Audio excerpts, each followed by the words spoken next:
In this video, we're going to learn how to use a metal match.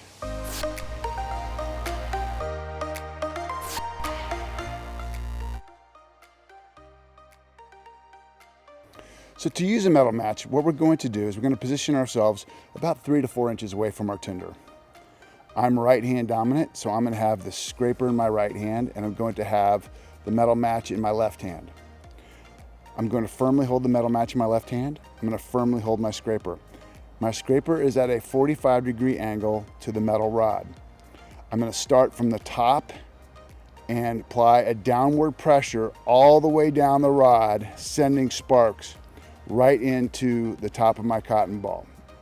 And if for some reason you're not getting enough sparks, just apply a little bit more downward pressure. Here we go.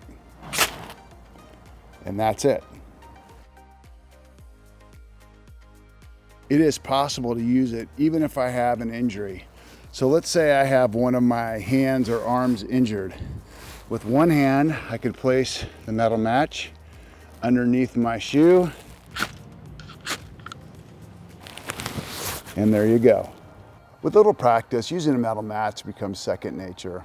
And plan on spending anywhere between $10 and $20 to get a good one. And if you want more information about the metal match I use, click on the link in the description below. Until next time.